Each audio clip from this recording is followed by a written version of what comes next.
because, Triple H put Sting where he needed to be. Oh, you're a bastard. Seth Rollins wrestled Sting at the 2015 Night of Champions pay-per-view, which was Sting's final match after he suffered a neck injury after taking a powerbomb in the corner. It was later revealed that Sting had spinal stenosis before the match and suffering a stinger in the match. What was revealed that many fans hoped the WWE would book The Undertaker as Sting's first big WWE opponent, WrestleMania 31, which marked Sting's first and only WrestleMania match. However, that wasn't the case, as Taker wrestled Bray Wyatt while Sting took on Triple H. Although Sting's in-ring career is over, he is still holding out hope for an in-ring confrontation with The Undertaker. This is a quote from Sting. It says, if everything lines up just right, Vince, Triple H, Taker, and Sting, maybe we could do this thing. Maybe we could just do let's just do a face-off. Let's get you guys involved in this or that. So maybe I could do it. Maybe I could do that. I don't know, again, if it's just ego or pride or whatever, but I feel like I could do it all these years later. Sting added, it's insanity. I guess I'm a pro wrestler for life. There is there's an episode up of something called, I don't know what it's called, but it's a WWE docu-series. And around the 38-minute mark of the said episode, he said that, which is basically the end of the special. Sting had made similar comments in various interviews about how he always wanted to wrestle Taker. And so it's, we've talked about this extensively over the years, because, you can remember me going back as far as whenever I started doing these. The easiest way to break that down when it comes to Taker is to quote the greatest announcer of all time, "Hit it, Mean Gene." That's phenomenal. I'm so happy you brought the special effects in for that one. That was great. I love that. That was wonderful. It's fucking good.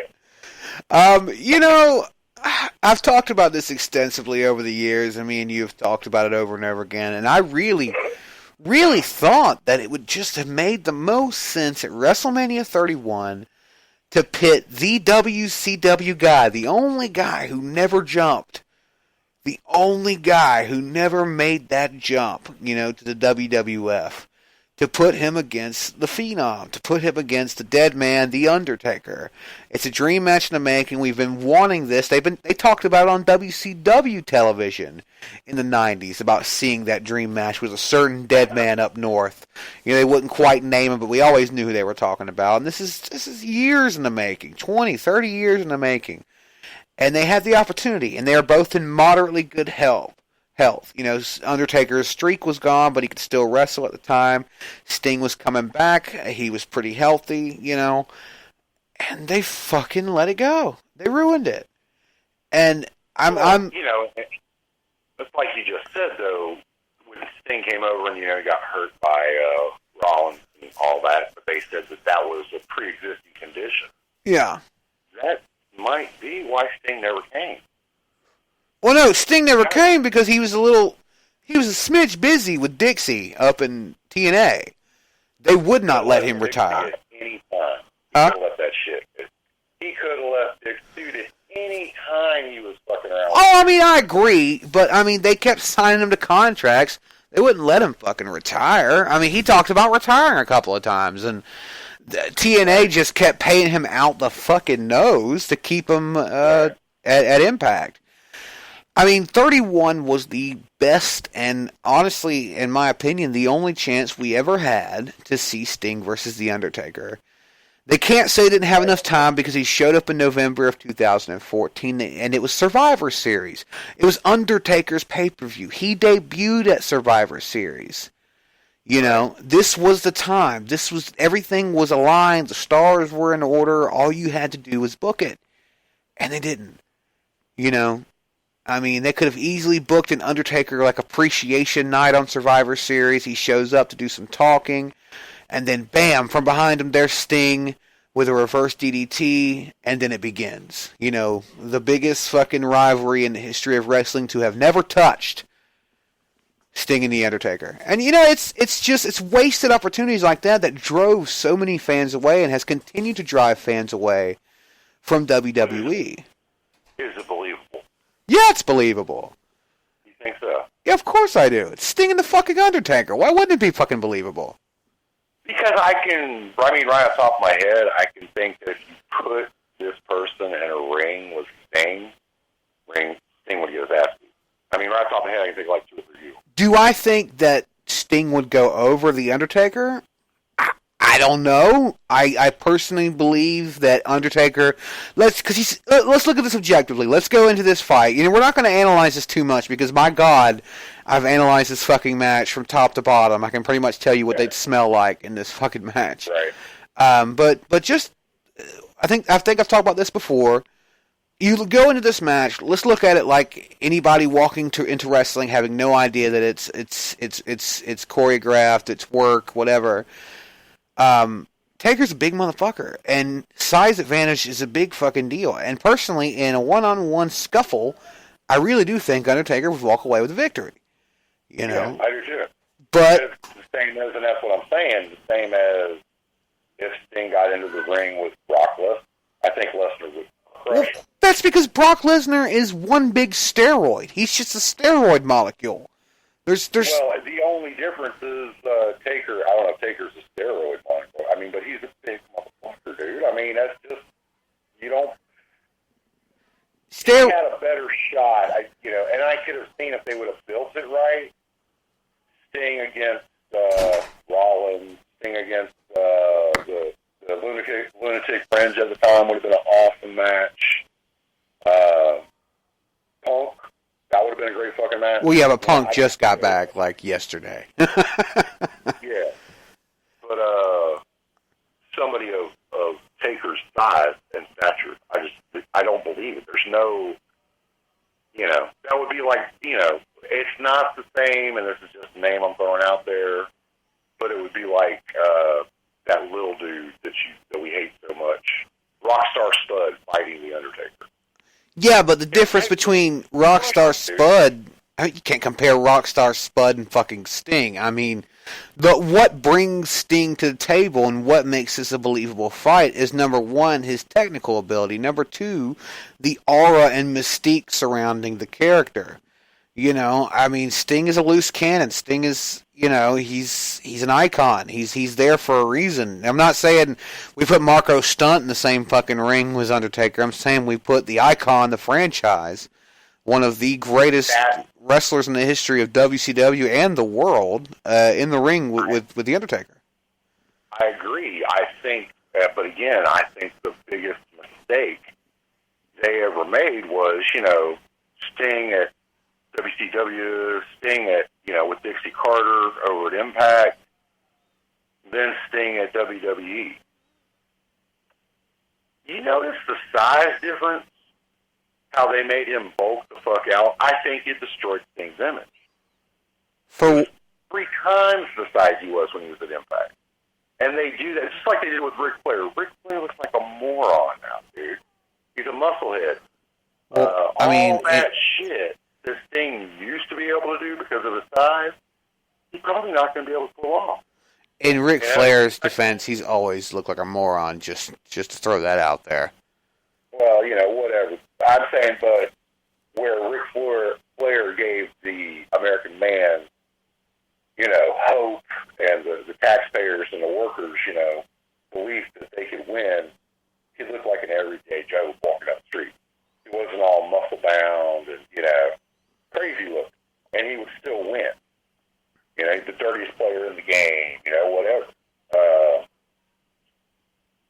When Sting bulked out like that, I thought it destroyed some of his credibility.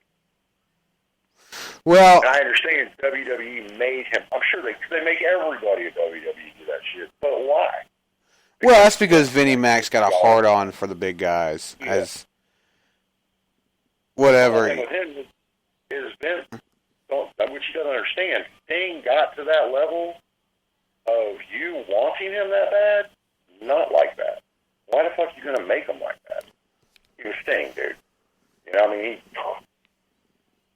I don't know. I'm but sorry. I know you wanted to get off of it. But yeah, no. I mean, I'm just, in closing on that, what I was leading to after everything we've just said, which, I mean, you've made a lot of really good points, is I don't think it's a possibility anymore. I mean, Sting, it's over.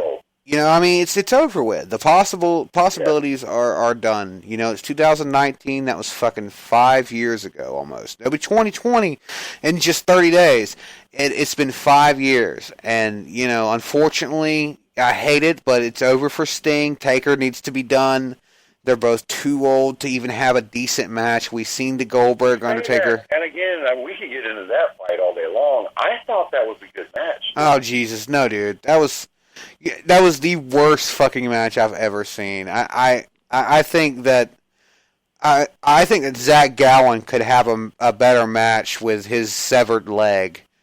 You know, fucking. I think that Marco Stunt could have a better match with the Big Show. I think that Floyd Mayweather could have a better match with anybody than that match. It was fucking bad. It had believability.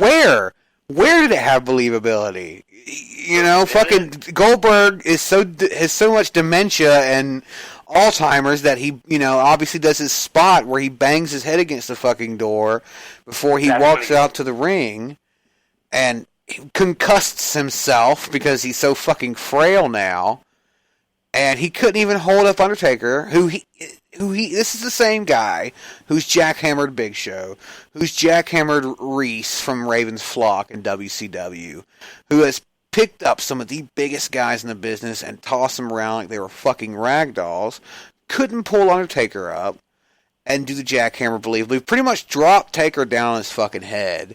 I mean, it's dangerous, man. That match was terrible. Yes, but think about that. That's where the believability comes in. When you have Goldberg versus Undertaker, when there is a mistake and Goldberg hits the post and splits his head wide open, I don't think he can pick an Undertaker up either. He's fucking woozy, dude. That's where the believability, okay, he's really fucked up. That's the for real, you know. He didn't hit that post on purpose. That wasn't planned. No, I mean, it wasn't planned, but that's not the point. It's just, it's the last match he had wasn't that good either with Dolph Ziggler before the Undertaker match. Well, dude, no match with Dolph Ziggler. That's a good point. That's a good point. I mean, but, you know, in closing on the Sting thing, basically all I was going to say there was that it's just he needs to just get the surgery done and understand that it's over with. He needs to start. I agree. 100%. It's just like now where they talking about that, I don't know if it's going to happen, but the next WrestleMania, Hogan says he's got one more in him. Dude, come to fuck on. Oh, Jesus. We don't need. Are you serious? Did he say that? Yeah, it's been going around the internet that he's pumping up, and it's Hulk Hogan's pimping the, you know, hey, I got one more in me. I think me and Triple H look good, you know, brother. Like, dude, come on now.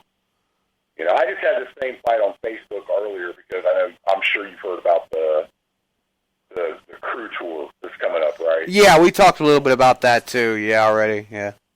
Well, they had Striper on Facebook, which, look, dude, I'm the first one to tell you I love Striper. I think they're a great band. I love them to death. They're pimping out to say, why don't we get a petition signed so that we can be a fourth band added? No, dude, you don't need to be added to the group. You know, yes, y'all are from the same area. It's over. Okay, it's done. Put the guitars away. You know? I mean, is it, you know, and I don't want to get into too far of a rabbit hole, so we'll make this short, but in this we can talk, you can even include Sting in this. I don't think it's really his issue, but to keep the subject matter. Is it really that they're running out of money so much that they've got to pick the axe back up and pick the drumsticks back up and pick the ring, you know, boots back up? You have Dish Network, right? Yeah. Check out a TV show called Adam Ruins Everything. He has an episode where Adam ruins music. Beyonce, one of the biggest stars, you know, you can think of, right? Yeah. She clears 10% of everything that you think she makes. Jesus. That's still a lot, though. It is. Only because she's such a big name in top 40. Yeah, it's only because she's a big name in top 40. If you're not, it gets real deep. You know, record companies,